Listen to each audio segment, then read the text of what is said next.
ইতিহাসের কাঠগড়ায় প্রতিহিংসার রাজনীতি। রাত যতই গভীর হয়, ইতিহাস ততই স্পষ্ট হয়ে ওঠে, কিন্তু রাজনীতির অন্ধকারে অনেকেই সেই ইতিহাসকে মুছে ফেলতে চায়। জাতির স্মৃতি কখনোই কেবল বইয়ের পাতায় থাকে না, তা বেঁচে থাকে মানুষের বিশ্বাসে, আবেগে, সংগ্রামের ধারাবাহিকতায়। আর সেই স্মৃতিকেই যখন পরিকল্পিতভাবে বিকৃত বা মুছে দেওয়ার চেষ্টা হয়, তখন তা শুধু একজন মানুষকে নয়, একটি জাতির আত্মপরিচয়কেই আঘাত করে। এই সময় দাঁড়িয়ে আমরা দেখছি একজন প্রবীণ, অসুস্থ, প্রায় মৃত্যুশয্যায় থাকা একজন নেতাকে ঘিরে তৈরি করা হচ্ছে রাজনৈতিক প্রতিহিংসার এক নির্মম নাটক। তিনি কোনো ব্যক্তি নয়, একটি প্রতীক, একটি ইতিহাস, একটি যুগের প্রতিনিধি, যাকে সরিয়ে দিতে পারলেই ইতিহাসের এক অংশ নির্বাসনে পাঠানো যাবে। তোফায়েল আহমেদ, এই নামটি কেবল একজন রাজনীতিবিদের নয়, এটি একটি সময়ের প্রতিধ্বনি। 60-এর দশকে উত্তাল রাজপথ, 69-এর গণ অভ্যুত্থান, জনতার জাগরণ, সবকিছুর সঙ্গেই জড়িয়ে আছে এই নাম।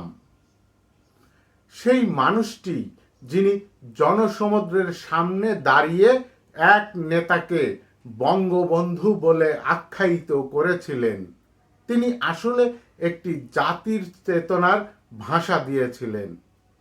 ইতিহাসের সেই মুহূর্তটি কেবল একটি উপাধির ঘোষণার ঘটনা ছিল না, তা ছিল একটি জাতির আত্মপরিচয়ের ঘোষণা। কিন্তু আজ সেই মানুষটিকেই দেখা হচ্ছে অপরাধীর চোখে। তার অপরাধ, তিনি ইতিহাসের সঙ্গে যুক্ত ছিলেন, তিনি মুক্তিযুদ্ধের একজন অংশীদার ছিলেন, তিনি এমন এক রাজনৈতিক ধারার প্রতিনিধি যা এই ভূখণ্ডের স্বাধীনতার সঙ্গে অবিচ্ছেদ্যভাবে জড়িত। একজন অশীতিপর বৃদ্ধ, যিনি কয়েকদিন আগেও জীবন মৃত্যুর সন্ধিক্ষণে ছিলেন, তাকে ঘিরেই যখন গ্রেপ্তারের আলোচনা হয়, তখন তা আইনের প্রয়োগের চেয়ে বেশি কিছু হয়ে ওঠে। এটি হয়ে ওঠে প্রতিহিংসার ভাষা। মানবিকতার সীমা যেখানে ভেঙে পড়ে, সেখানে রাজনীতি আর কেবল মতাদর্শের লড়াই থাকে না, তা হয়ে যায় নিষ্ঠুরতার প্রদর্শনী। প্রশ্ন হলো, এই প্রতিশোধের রাজনীতি আসলে কাকে আঘাত করছে? একজন অসুস্থ মানুষকে, নাকি সেই ইতিহাসকে যা তাকে তৈরি করেছে?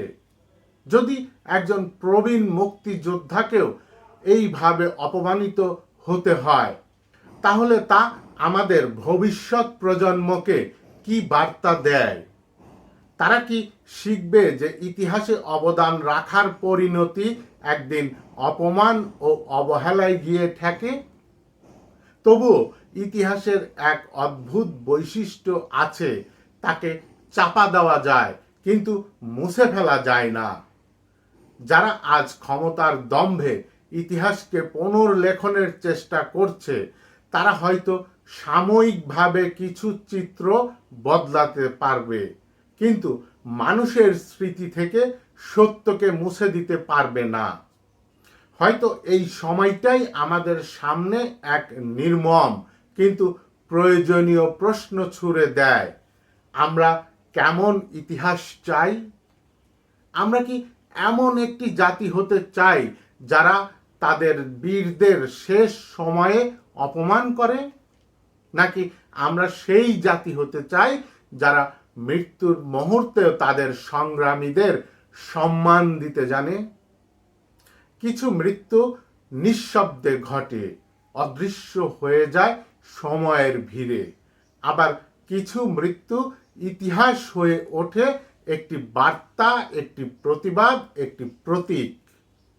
যদি একজন বিপ্লবীর জীবনের শেষ অধ্যায়ও সংগ্রামের ভাষায় লেখা হয়, তাহলে তা হয়তো ব্যক্তির জন্য বেদনাদায়ক, কিন্তু ইতিহাসের জন্য তা হয়ে ওঠে অমরত্বের আরেকটি অধ্যায়।